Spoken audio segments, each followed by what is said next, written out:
Buenos días, buenas tardes, buenas noches, cualquiera que sea la hora que usted esté listo para repasar este capítulo. Seurito Rodríguez por acá, su instructor de este curso para la preparación del Security Plus. Esta semana vamos a tratar dos capítulos. Uno de ellos es el capítulo 6, la mitigación de las amenazas de seguridad. Veremos tres grandes objetivos, o mejor dicho, tres objetivos de lo que es la certificación, como hemos venido haciendo durante el transcurso de este curso. El objetivo 6.01, descripción del endurecimiento del sistema operativo. Objetivo 6.02, procedimientos de endurecimiento del sistema y prácticas recomendadas de protección del servidor.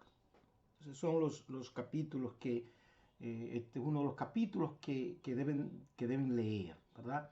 En primer lugar, tienen que comprender cuáles son esas actividades, si se quiere decir así, que debemos hacer para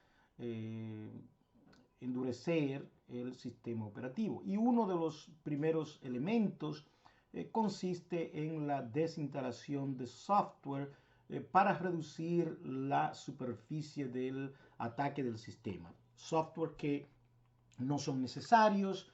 Es importante regularmente revisar lo que no se necesita en un servidor, en una computadora e incluso en los dispositivos móviles. Si un software no se necesita, no se debe tener.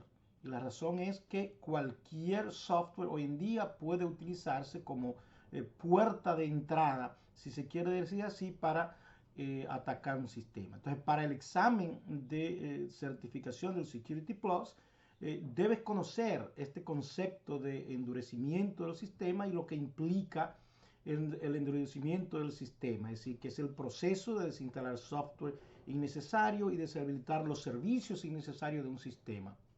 El endurecimiento también implica, obviamente, parchear el sistema, instalar software, los parches del sistema es extremadamente importante. Y, por supuesto, deshabilitar las cuentas no utilizadas. Cuando un empleado se va de la compañía por cualquier razón, han habido muchos casos donde cuentas de empleados que se han ido quedan habilitadas y luego esas cuentas se utilizan para hacer ataques, ¿verdad? Entonces la desinstalación del software es extremadamente importante. Habrán otros videos ya con pues ejemplos de cómo hacer cada una de estas cosas, pero la desinstalación de software debe ser una tarea bastante sencilla que todo profesional de ciberseguridad debe conocer. Otro, otra actividad, otra acción muy importante, por supuesto, es deshabilitar servicios innecesarios.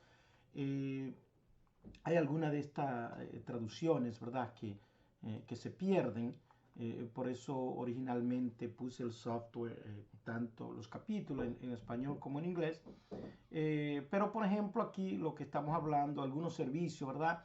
El Print Spooler, que es el servicio que utiliza todo computador de Windows para poder imprimir. De hecho, hace unos meses hubo una gran vulnerabilidad en este Print Spooler y la única manera de cómo solucionar el problema en ese entonces era simplemente deshabilitar ese servicio.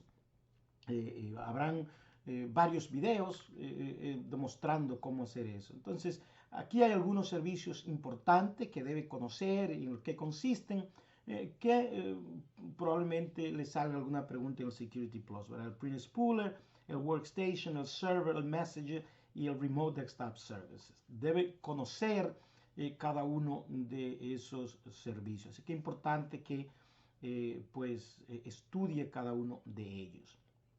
Y por supuesto, cuando un servicio, pues, si no se va a utilizar, lo mejor sería deshabilitarlo para que no esté habilitado. Tiene que saber cómo deshabilitar servicios. Entonces, habrán demostraciones de cómo hacerlo, pero es por ejemplo, aquí hay un ejercicio que vamos a hacer, cómo deshabilitar el servicio de escritorio remoto. Eso lo veremos en otro video. También otro aspecto importante es proteger las interfaces y aplicaciones de administración. Es decir, todos esos programas, hoy en día la mayoría de la administración de muchos sistemas es a través de una página web, ya sea AWS de Amazon o Azure, o si utiliza VMware ESX, lo que sea. La mayoría de estas aplicaciones se manejan a través de interfaces y aplicaciones de administración. Estas interfaces deben estar segmentadas. Si no es necesario, no se debe tener acceso desde el internet a este tipo de aplicaciones, y si se tiene, pues solamente a través quizás de VPN. Pero de todas maneras, estas interfaces de administración son un blanco muy codiciado para los cibercriminales para poder hacer ¿verdad? Sus fechorías. Entonces, de nuevo, deshabilitar cuentas innecesarias. Veremos cómo deshabilitar cuentas tanto en Windows 10 como en un controlador de dominio.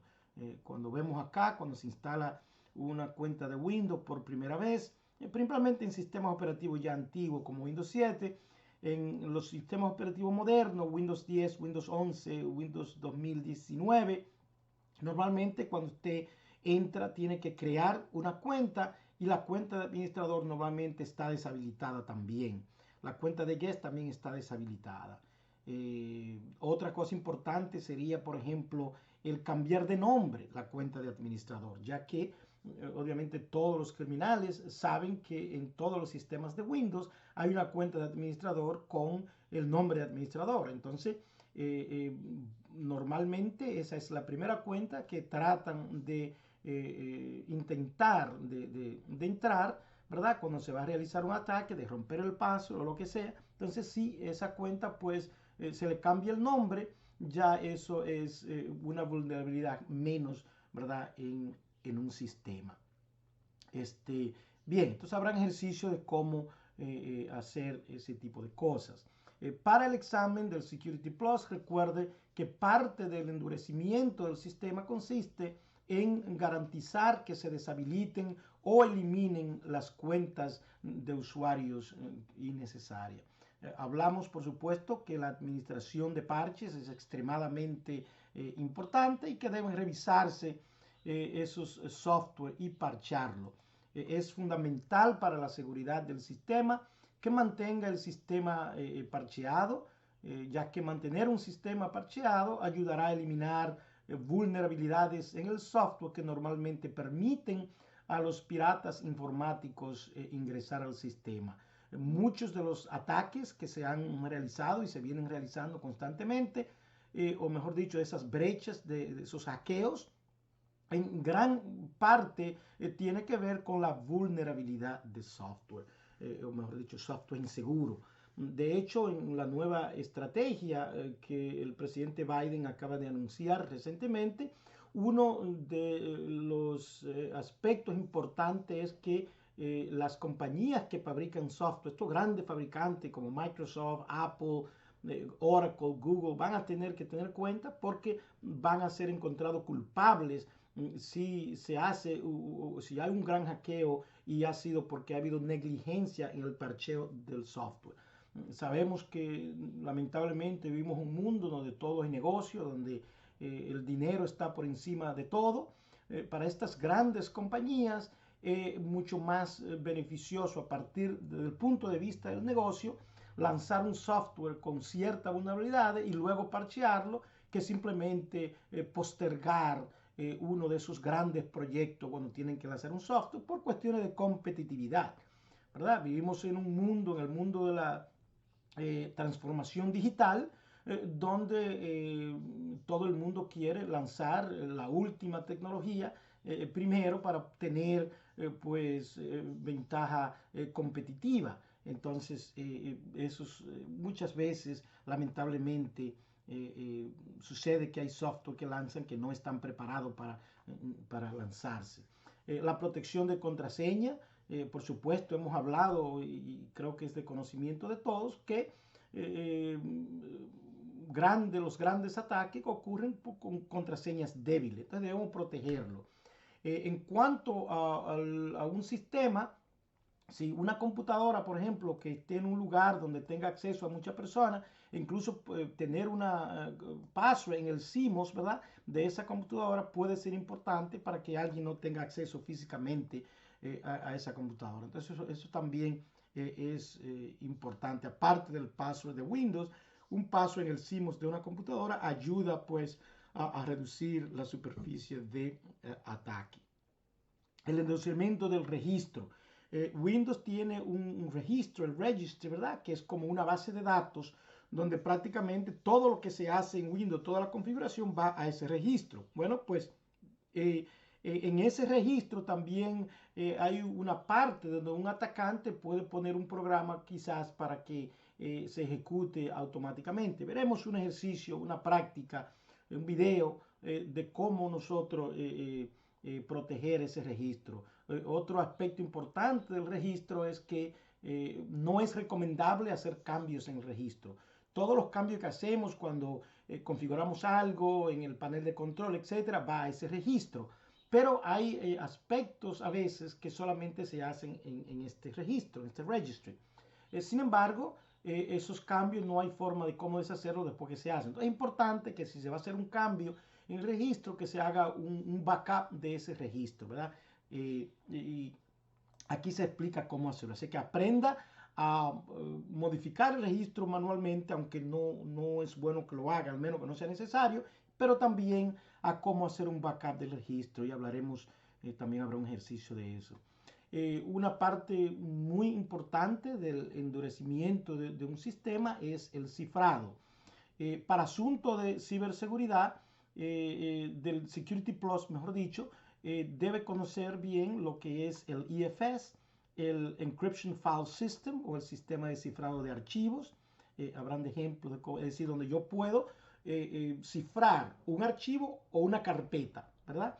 Entonces, pues, solamente la persona que tiene, que se le ha dado, ¿verdad?, acceso, puede hacerlo. Nadie puede hacerlo aunque usted sea administrador de un sistema. Lo que podemos hacer con NTFS, el problema de NTFS es que si yo ese disco lo mudo a otra computadora, ¿verdad? Hay forma de cómo yo acceder, pero IFS en ese sentido es mucho más seguro.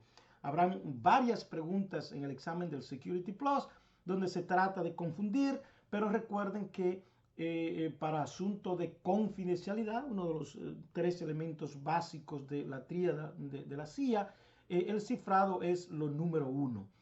Porque cuando usted cifra, ya sea una carpeta o un disco duro completo con BitLocker, ¿verdad? O BitLocker to go, si es una unidad de USB, si ese disco se mueve a otra computadora, pues la persona no va a poder tener acceso a esa información. En el objetivo número 2, ya vimos lo que fue el objetivo 6.01. En el objetivo 6.02 hablaremos sobre procedimientos de endurecimiento del sistema completo, no solamente del sistema operativo. En este caso, por ejemplo, el refuerzo de la seguridad de una red. Empezando con lo que es los parches del firmware, ¿verdad? El EEPROM, por sus siglas en inglés, de lo que son, por ejemplo, los dispositivos como los routers, los switches, dispositivos de lo que es el Internet de las cosas, que hablaremos, el IoT, hay un capítulo completo sobre eso, ya que el Internet de las cosas, pues, es uno de los aspectos más importantes en el problema de ciberseguridad que veremos de hoy en adelante. Para los grandes ataques en el 2023, 2024 y en adelante, el Internet de las cosas representa uno de los conceptos más importantes, ya que casi en todas las compañías, en todas las casas existen estos dispositivos inteligentes como cámaras, termostatos, Amazon, digamos, Alexa, etcétera, etcétera. Entonces, todo eso representa un punto de entrada y uno de los aspectos más importantes es, pues, actualizar ese firmware. La seguridad de puerto, el port security, ¿verdad? Es muy importante en una red. Un puerto que no se esté utilizando, pues debe simplemente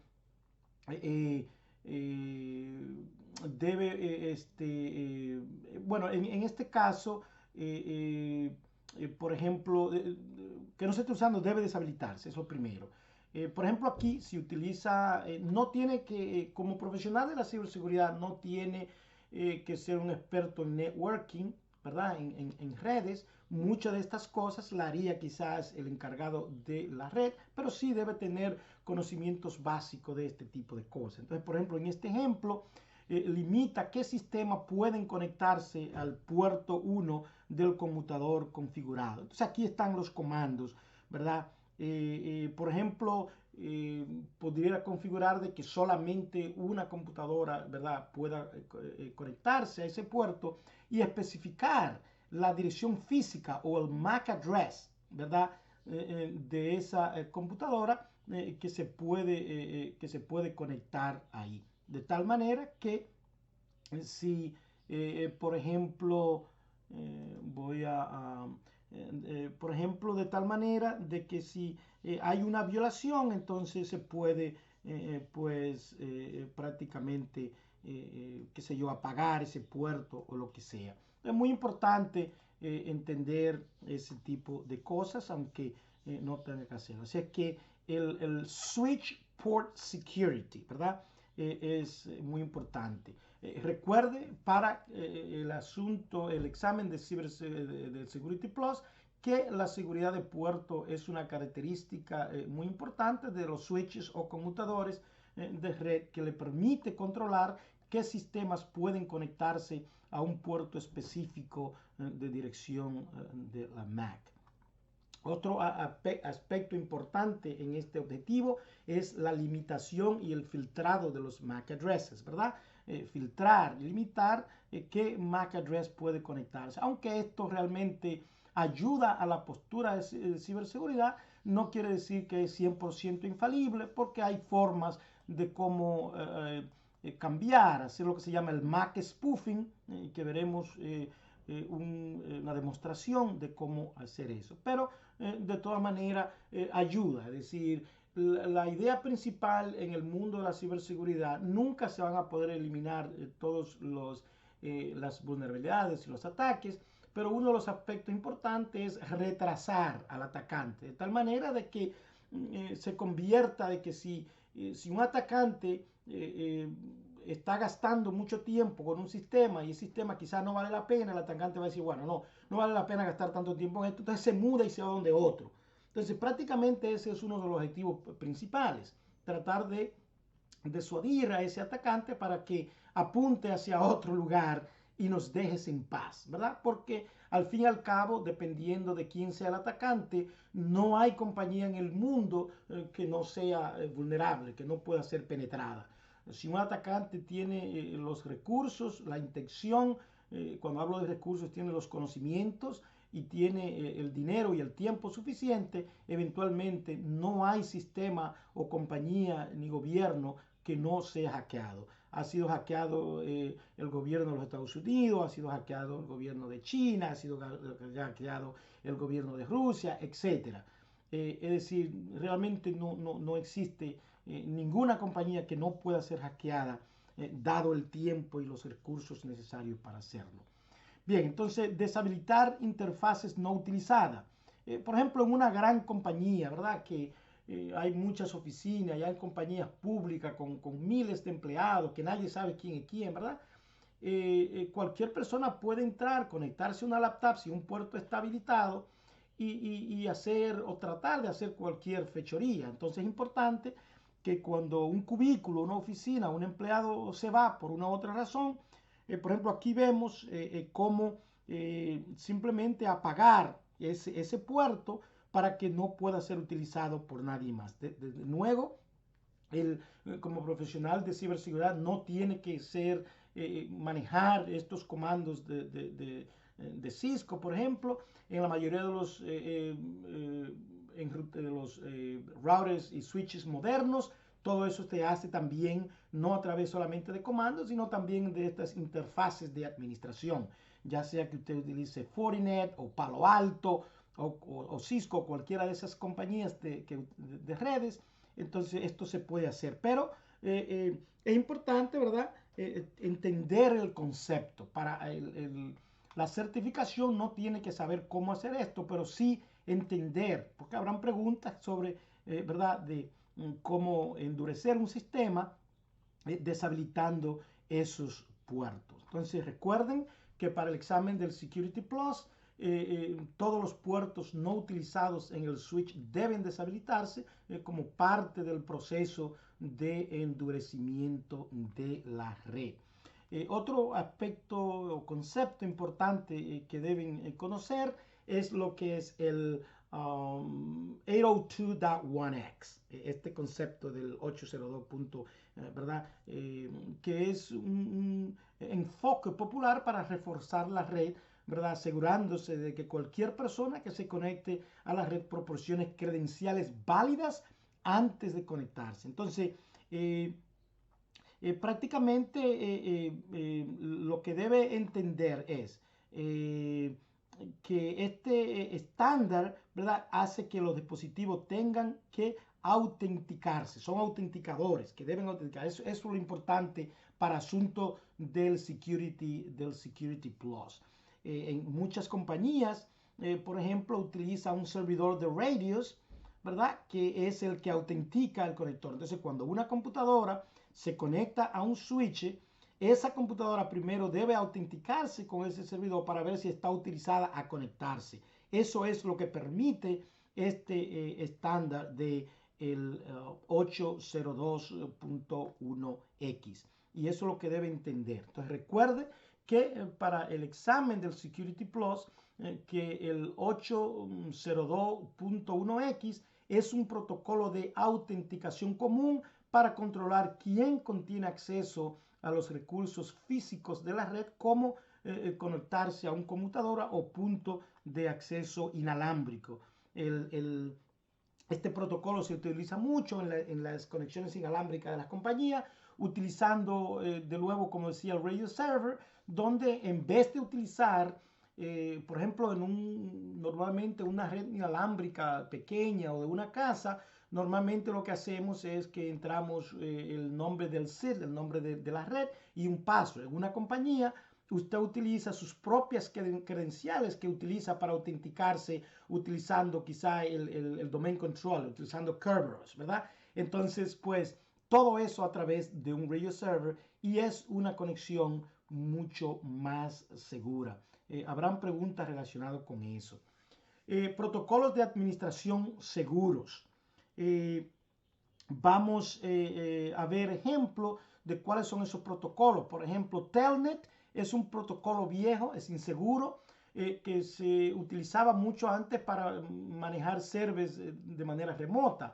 El problema de Telnet es que transmite todo a través de texto en blanco, no encriptado. Entonces es muy fácil interceptar, quizá con un sniffer.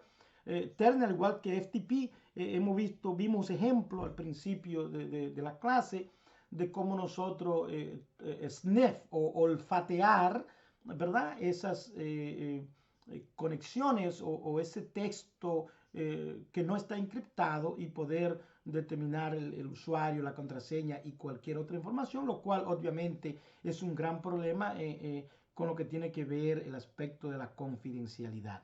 El reemplazo de Telnet entonces es SSH. SSH hace la misma función que Telnet y mucho más, pero todo el texto es encriptado. Así es que es importante entender eso. Entonces vamos a ver, habrá un ejemplo de cómo hacer este tipo de cosas.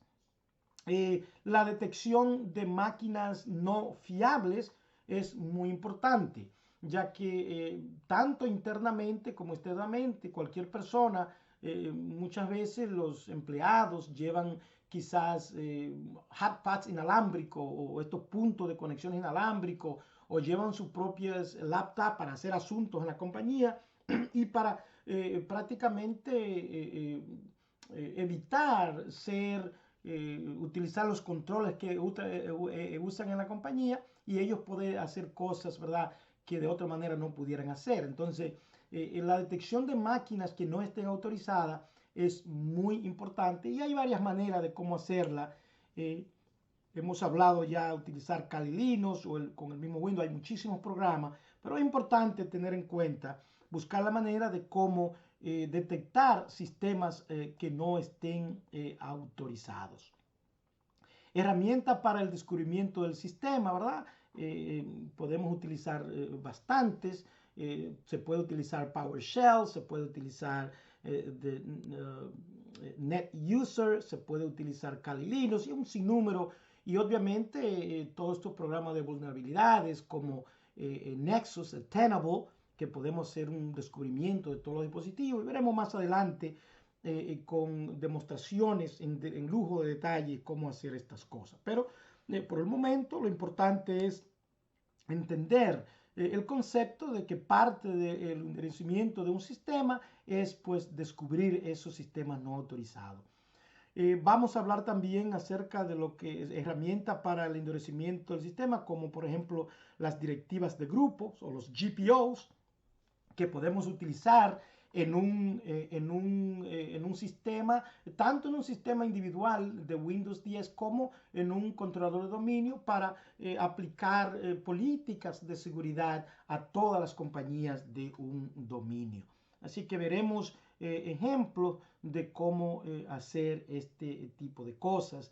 Veremos una demostración de cómo endurecer un sistema configurando ¿verdad?, la seguridad de un sistema. Y aquí hay un sinnúmero perdón, de elementos que podemos hacer, como las directivas de cuenta, las políticas locales, el firewall de Windows, ¿verdad?, con seguridad avanzada, la directiva de restricción, la configuración avanzada, etcétera, los scripts de inicio, de cierre de sección, etcétera, etcétera. Internet Explorer ya prácticamente está desfasado. Hoy en día se utiliza Microsoft Edge o Firefox o Chrome. De todas maneras, pero hay muchísimas maneras de cómo controlar esos sistemas. Bien, habrá una práctica de cómo hacer todo este tipo de cosas. Esta figura es lo que es la consola de administración de directivas de grupos, de GPO, para administrar directivas en Active Directory. Desde luego, como profesional de ciberseguridad, usted no tiene que ser un experto en cómo configurar este tipo de cosas. Normalmente estas implementaciones las hace el departamento de TI, pero sí tiene que tener en cuenta, ¿verdad?, en qué consiste, cómo funciona y ese tipo de cosas. Obviamente, mientras más conocimiento usted tenga, pues mucho más valor va a tener para la compañía como profesional de la ciberseguridad y para tener, ¿verdad?, los, digamos, va a ser más mercadeable para asuntos de trabajo y ese tipo de cosas mientras más conocimiento tiene.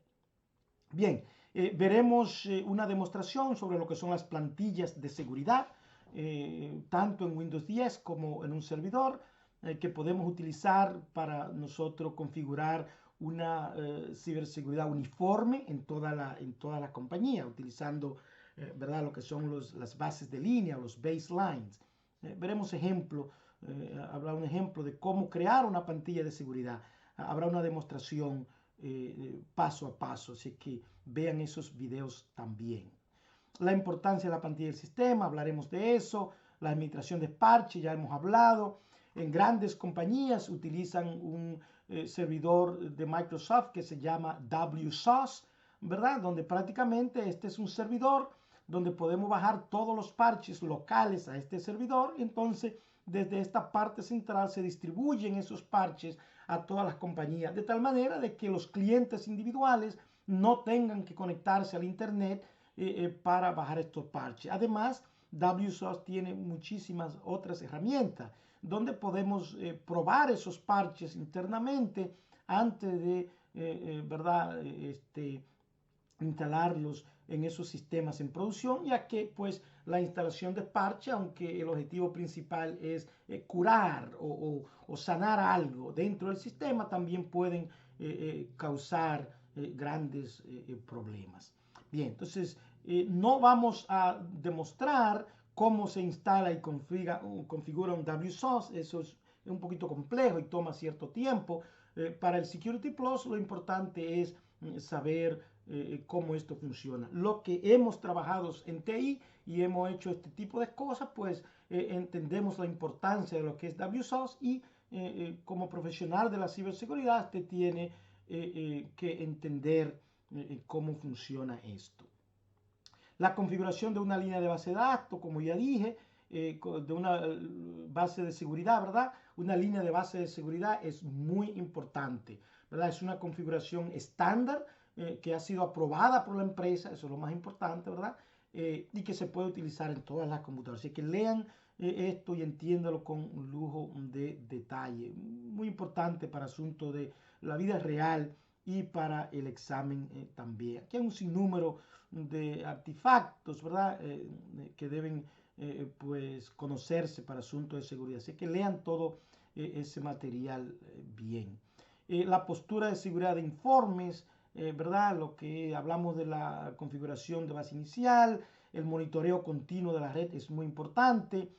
Hay muchos programas para eso de monitoreo, que aquí hablan de ellos también. En este curso nosotros vamos a demostrar lo que es Tenable, Nexus con Tenable, pero hay muchísimos otros programas que se pudieran utilizarse. El SCOM, de System Center Operation Manager de Microsoft, SCCM, que ya tienen nuevos nombres, ¿verdad? Pero son dos programas muy importantes que se utilizan para ese tipo de cosas en Microsoft. Para el examen, recuerde que el monitoreo continuo implica el monitoreo constante de vulnerabilidades y configuraciones incorrectas, protección de anti-malware, implementación de parches y monitoreo de configuraciones y estadísticas de dispositivo con SNMP. Haremos una demostración durante el transcurso del curso, no necesariamente quizás en esta lección, utilizando el descubrimiento de vulnerabilidades y la remediación, etcétera, utilizando, como dije anteriormente, Nessus de Tenable. La remediación, obviamente, no solamente es importante descubrir que tenemos vulnerabilidades. Lo importante es ser capaz de remediar esas vulnerabilidades en un tiempo prudente para evitar que ¿verdad? Que esas vulnerabilidades pues sean utilizadas en exploit por los cibercriminales, que entonces pues nos veamos en un ataque, ¿verdad? Muy importante entender el concepto de el MPS, ¿verdad? El servidor de directiva de redes, que si un usuario tiene, digamos, no cumple con una condición específica, el NPS lo coloca al usuario en una red restringida, ¿verdad? Entonces, esto es parte de lo que es el NAC, Network Control Access, o acceso de control de redes, donde hay compañías que, por ejemplo, yo recuerdo que una vez, cuando estaba en la universidad, fui a conectarme a la red inalámbrica y no me pude conectar porque mi computadora no estaba al día con todo el sistema operativo de Windows, antivirus y ese tipo de cosas. Entonces, hasta que yo no corregí esos problemas, no me pude conectar. Entonces, eso es lo que implica este tipo de tecnología. Los informes, la mayoría de los sistemas, ¿verdad? Tienen la manera de crear alarmas, alertas, tendencias, etcétera, para alertar cuando hay un problema. Por ejemplo, programas de monitoreo, compañías grandes utilizan programas como Splunk o QRadar, si estamos en la nube, programas, por ejemplo, como Sentinel de Microsoft, que tienen la capacidad de crear alertas, alarmas, ver tendencias de lo que está sucediendo para ese tipo de cosas. Muy importante entender eso del monitoreo. Bien, el último objetivo, perdón, que vamos a ver en este capítulo 6 es el objetivo 6.03, donde lo haremos sobre algunas prácticas recomendadas de protección del servidor, ¿verdad? Ya hemos hablado de muchas, por supuesto, para todos los servidores, los parches, contraseñas seguras, ¿sabes? Todo eso, los permisos, quién tiene acceso, etcétera. Pero también hay cosas específicas para, por ejemplo, servidores, por ejemplo, de HTTP, cómo yo endurezco un servidor. Aprendan ese tipo de cosas, ¿verdad? Cómo yo endurezco un servidor de DNS, cómo evito una transferencia de zona, ¿verdad? Haremos un ejemplo de cómo hacer eso. Por ejemplo, noten que en este servidor permite que haya transferencia de zona. Eso puede ser un poquito peligroso. Si es para todo servidor, todavía mucho más peligroso. Aunque si yo puedo hacer una lista de cuáles son esos servidores, entonces eso es mucho más seguro. Pero si usted está, por ejemplo, en un sistema de dominio de Windows que utiliza Active Directory, no es necesario hacer zone transfer porque estos sistemas modernos de DNS, el zone transfer se hace automáticamente a través de Active Directory. Pero hay sistemas viejos de DNS que hay que tener DNS primario y secundario por asunto de redundancia, ¿verdad? De lo que es la disponibilidad en el mundo de la ciberseguridad. Pero en el caso de Microsoft esto no es necesario y esto debería siempre deshabilitarse prácticamente. Bien, veremos cómo hacer eso. Hay un ejemplo, de luego que otro video que vamos a hacer. Cómo reforzar los sistemas de DHCP. Hemos hablado que el sistema de el Dynamic Host Configuration Protocol es el servidor o el dispositivo, no tiene que ser un servidor, puede ser un enrutador, es el que da direcciones de IP a todos los sistemas que se conectan con direcciones de IP dinámicas. Entonces, pues, una técnica quizás práctica, común y efectiva es que si una compañía solamente tiene 20 computadoras para recibir direcciones de IP automática, cuando se configura el DHCP solamente deberían darse 20 direcciones. De tal manera de que si la computadora número 21 no pueda conectarse a la red, o si alguien se conecta de manera ilegal, y alguien que es legítimo quiere conectarse y no puede, entonces eso alertaría al sistema de que alguien tiene un sistema que no debe estar conectado. Esa es una forma, ¿verdad? Los servidores de SMTP, Simple Mail Transport Protocol, es el protocolo que utilizan los, por ejemplo, como Exchange para cuestiones de correo electrónico. Servidores de FTP, uno de los principales conceptos es la encriptación, ¿verdad? Lo que es el TLS para encriptar la información en tránsito. Hemos hablado mucho de la encriptación en reposo, como el BitLocker, el IFS, pero también el TLS es un protocolo que se utiliza para la encriptación en tránsito, que debe utilizarse. Y hay otros aspectos importantes que debe conocer, pero esos son dos de los más importantes. Así que lean ese material para que entiendan eso. Estrategias comunes de mitigación, por ejemplo, la segmentación de la red, extremadamente importante. Habrán varias preguntas en el examen sobre la importancia de la segmentación y cómo utilizarla. Lo que quiere decir que obviamente la seguridad se utiliza, debe implementarse en capas, ¿verdad? Mediante la aplicación parche de sistema, el uso de cortafuegos, la segmentación de red, el endurecimiento de los sistemas. Hay que tener varios controles, ¿verdad? Uno no es suficiente. Entonces hemos hablado de cada uno de estos. Trate de repasar eso. Bien, aquí hay un resumen importante de todo lo que hemos hablado. Es importante que lea este resumen y si hay algún concepto que no entiende, que vuelva atrás, ¿verdad? Para reforzar eso. Aquí tenemos un simulacro de 2 minutos que es parte de ese resumen también. Y por último, aquí tenemos las preguntas del capítulo. Bueno, que trate de entenderlas, no memorizárselas, por supuesto. Al final de esas preguntas, entonces están las respuestas con detalles para que usted entienda exactamente.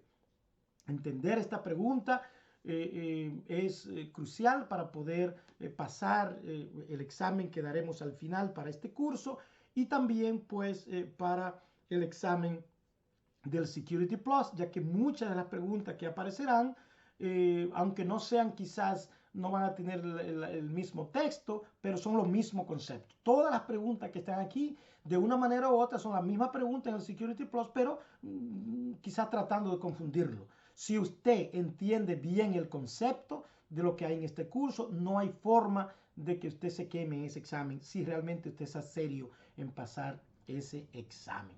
Bien, así es que nada, esto ha sido una introducción acerca de ese capítulo 6. Recuérdense de ver las demostraciones con lujo de detalle de algunos de estos conceptos que hemos hablado por acá. Así que nada, hasta entonces espero que este pequeño resumen les sirva de ayuda para comprender los conceptos tratados en este capítulo 6.